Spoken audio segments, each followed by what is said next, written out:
Hey everybody, Lawler here. As always, one-stop shop for all things Rocket League esports and esports in general. If you're looking to know the business behind the things, we've got an interesting roster document for you guys updated today, and a couple things that we need to announce. I've talked about these in a previous comment, but before we get into the video, a couple things. Number one, like, comment, subscribe. Questions down below. You guys know what to do. Make sure you guys hit up all the socials, all that fun stuff. The second thing is obviously we will take a look at the updated roster document. And a thing that we're going to be adding that I talked about in a reply to another comment is I have built a community rankings, probably within the next week or two. Again, it's mostly just trying to make sure that we get through it. But the way it's going to work is I'm going to give you guys a link to this Google form and you'll fill it out. You'll take a drop down from probably like the 17 most likely teams, and I will update this as we get more and more rosters. It will be a form that you guys get publicly. You fill it out, you can put in an honorable mention. I will then take all the replies from this, whether it be on Twitter, whether it be on YouTube, Discord, whatever. I will post it everywhere. I'm going to let those responses tally up, and then I will put it into a auto sorting document that I've built that will automatically sort your guys' results. So for example, say we take energy and a bunch of you go, okay, I want person one, puts them in first, second, and we go through there. And then another person says, okay, I think the wildcard roster is really good. I'm going to put them here, here, here, here. But it will take those responses and it averages them and then sorts it accordingly. So the cool thing about this, because it's been built as a template, every single power ranking I do, I usually do these every other week. So after all of Open 1 finishes, I will do my own power rankings. I will post this as like a pinned comment at the top. And then you guys have the ability to do this again. So anytime you guys see me doing a power ranking video now moving forward, it will also have the community's power rankings alongside it. We'll track those and see how much your guys' opinions sway and shift based upon the public response. So it should be pretty cool. Just wanted to give that as like a brief introduction. I will be posting those relatively soon, so keep an eye out for them, and I will do my best to update them as we go through. So just that as a heads up. Let's jump into the actual roster information. As always, in the description down below, check out the RLCS roster document. I try to update these as frequently as possible. You even see up at the top here that the community RLCS power ranking form coming out soon. So we will have that for you guys, probably in a pinned comment or a community post that we have. But rumors from Shift coming in, talking about how MIBR is likely to stay in South America and try to give a fight towards Team Secret as well as Ferra. As you guys know, this is the team that came in through LCQ's last second with Raisable joining in with Drops and the Brad. It looks like they're trying to completely change that up with Astromic, who was on Godfidence, and Sad, who was on Corinthians, who is now currently on, I think it's called Amethyst. But MIBR, who came in as an LCQ team, did perform quite well in the LCQs. But that doesn't mean you need to stay complacent, because these teams with Ferra, obviously with Swift and Drafinio getting swapped, it's only going to make them stronger is the assumption. So why not do more of the same? You always want to obviously take that leap and bound ahead and stay with the pack rather than fall behind before it's too late and then make a change in what is probably going to be in the first transfer window. So obviously super important. Congrats to them, and if that ends up being the case, but we'll have to keep an eye on this one and see what happens. Announcements have been a little bit quieter as of late, but don't worry, this video's got a ton of them, and there's a lot happening, as you guys are probably noticing by the title of this video. Gentlemates does confirm their new roster. We heard a lot of conversation around the former NIP duo with Nas and Oski, and weren't sure what their third was going to be, and they're bringing in Archie. I think on paper, as long as this team makes majors, they are going to be what was Oxygen/GK on steroids. This is a team built to play upset and be very competitive at majors.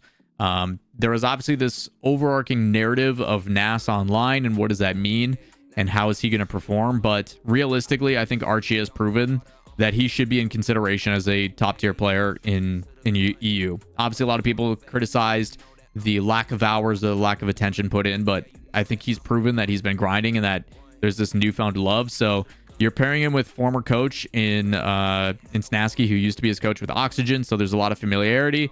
It just makes sense. I think Mates, the cool thing about this is they're going as a French organization with no French players. This is a new era that we're seeing being ushered into the RLCS. It is about staying competitive. It is about staying at the top. I think this team has a ton of potential to go and compete. I think we're going to see some regression from some of these other top tier rosters.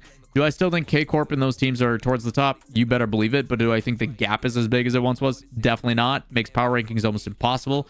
Is why we talked about the community power rankings with you guys. We'll be doing that in a future video. I think it's going to be very difficult to see where teams kind of match up and where they're going to end up. But yeah, I think across the board, this team looks incredible.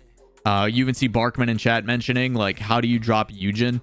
I think the realities are, you've got a proven player in Archie. He has shown that he can be very solidified on defense, one of the best defenders in the game. But he can also move up and play aggressive on offense when he feels confident with his team behind him. I think you take the proven opportunity with Archie, who has definitely solidified himself. And Eugen, to me, has had this issue where he tries to do too much. He tries to play hero ball. And having that and Nas on the same team just wouldn't make sense. So you have everybody being able to speak English pretty easily. No complications there. Not saying Eugen's English wasn't fine, because it was. But I think this team, just like GK, is ones that you turn your head and go, dang, that could be really, really good. I think the field in EU has gotten stronger. The downfall for them is there's only 4 spots for a major. That being said, the first open, and I'm going to keep talking about this every video, the first open is super important. If you make top 6 in the first open event, you then go to the kickoff tournament, and in that kickoff tournament, it is top 6. Winner of that gets an automatic bid into the major. It unlocks an additional spot for events. It's a pretty big deal. I mean, when you're looking at the field of play between K Corp, Vitality, Mates, GK, NIP is still yet to be... Like, there's a lot of really dang good teams from EU coming over. I don't know who's going to be the favorite, but man, I'm excited to find out. But this team is one to definitely pay attention to. This team could be very, very good. We do have a late announcement that just happened before we went live with this video recording. Mike Boy and the boys have confirmed their roster with Smokes and Toxic. This is a team similar to the Growly one that we talked about in previous videos. Expect them to kind of be in that middle of the round. They're going to be trying to fight for the 6th and final spot for the kickoff tournament. Whether they can do it or not, it's going to come down to upsets. But a team that'll be competitive. Again, this is a gatekeeper team. These are the ones that are in the 12 to 16 range that are going to be a fight. It's usually the way it goes. It's pretty consistently going to be in that conversation. Competitive. Do you expect them to win an event? Probably not. But could they play upset? You best believe it. So, one to keep your eye on. We don't have a team name for them yet, but obviously looking for an org. Whether they will find one or not, different story. Next, we do get final confirmation. Gen.G has solidified their trio. It is not bait this time. Rise is coming over to North America for Gen.G, the big international transfer that we've been kind of eyeing up. It has happened. So you've got Rise, Justin, and MIBR coming together. A lot of love and a lot of value being provided. Conversations about how Rise is making the world tour. He has played in many a different region and many different team. I mean, I don't think people remember the narrative of how he played for 3 different rosters that got significantly better each time he joined. 3 different rosters, all 3 going to majors, all going to the World Championship. Like, Rise has proven that he can step into a team and make it better. I think there's a lot to learn from Rise, both in the game and out of the game. To me, his biggest presence has been his vocal leadership.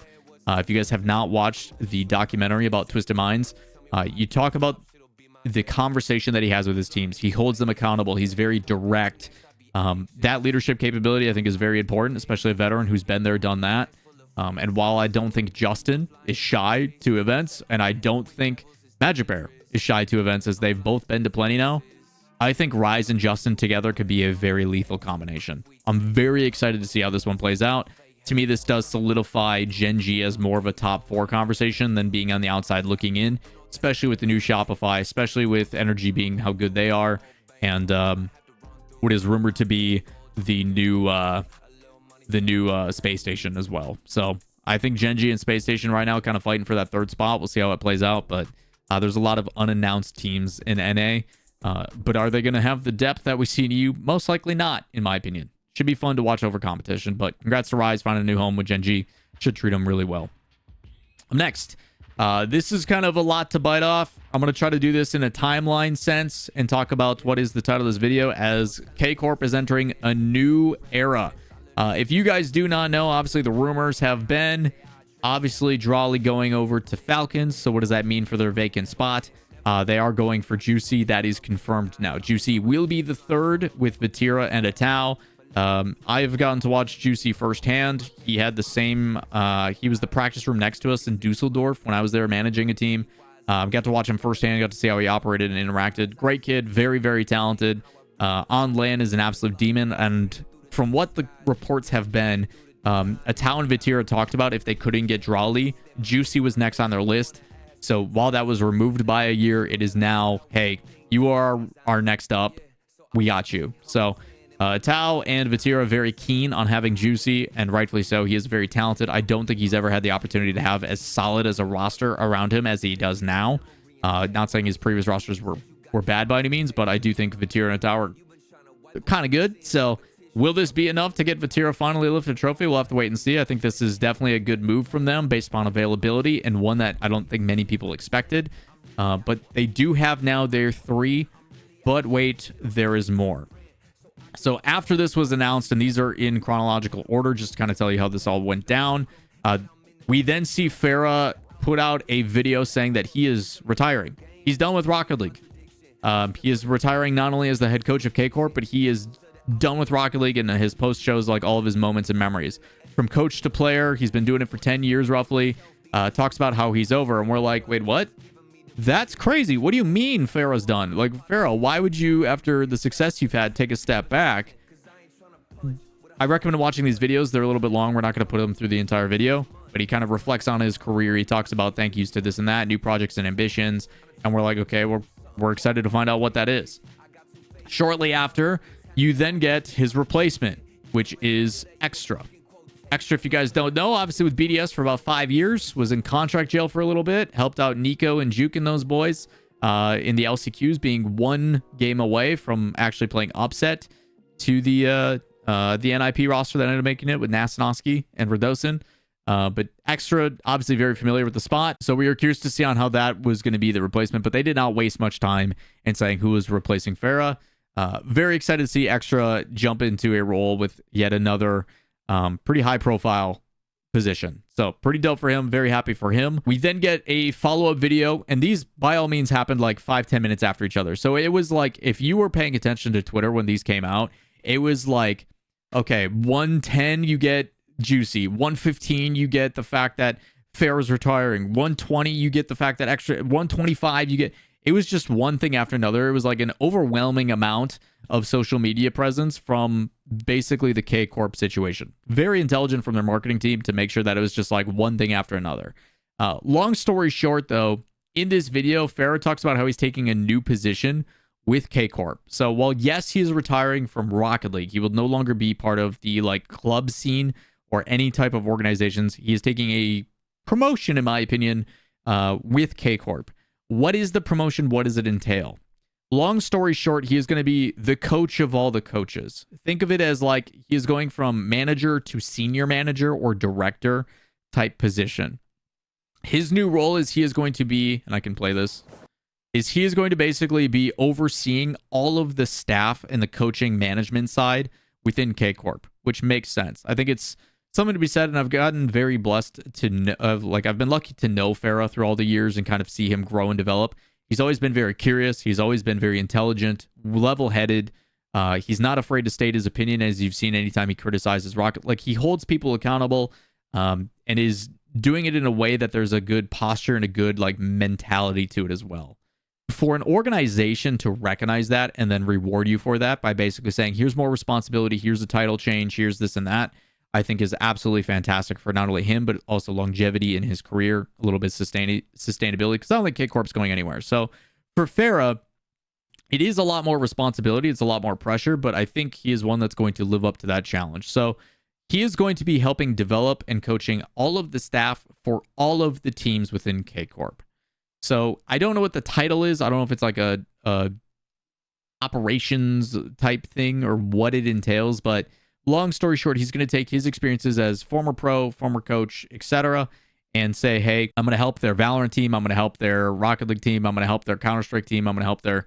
And he's basically going to oversee and make sure that there are systems and practices in place to lead to success for all of their things. I think it's awesome from Kamto. I think it's awesome from K-Corp to recognize the value that Ferra provides as an individual and reward him heavily for that. So massive congratulations to Ferra. I think it's a really awesome opportunity for him. I think he's going to absolutely crush it. And it's got to feel really good for him that his efforts are being rewarded from the organization that really gave him a big chance too. So W for him. Obviously, we talked about Extra being added as the coach. They did end up, and I'm going to kind of show these all very briefly. All of BDS has been released. There was a lot of conversations about what it meant for Nico, Matzer, and Juke. We've been seeing them get announced or signed or basically associating with other teams, but we didn't know what it meant with BDS. My assumption is BDS is out of RLCS. BDS has been going through some pretty drastic changes and trying to figure out what their new branding is going to look like. I think BDS had intentions of coming in, picking up a relatively cheap roster with Extra, their veteran. If it worked out, if they had major successes, there was justification to stay, but because they did not make it and found their diamond in the rough team with all the young, talented up-and-comers, if they would have made the major, maybe they stuck around, they doubled down on their investment. But because they did not, they are no longer doing so. So my assumption is BDS is unlikely to stick around unless they pick up another cheap alternative. But I would be surprised if that did end up happening. A lot of orgs, unless they've got decals, marketing programs, partnership programs with RLCS, I don't foresee them spending the money. It's a lost leader right now in esports, unfortunately, unless you kind of are one of those high-profile, really, really successful teams at majors, and then you can leverage it elsewhere. Last but not least, we do have Leosta Esports picking up 2 Danes, 1 Bruv. There is the /France Cup coming up soon. The team is staying the exact same. That's kind of the big takeaway I have. There was conversations of potentially Nico coming in and going full Danes. Not the case. So 2 Danes, 1 Bruv sticking the same. They do have a org that is picking them up. Will this org be for RLCS 2026? I do not know. They do not mention that if this is going to be for RLCS 2026 or not.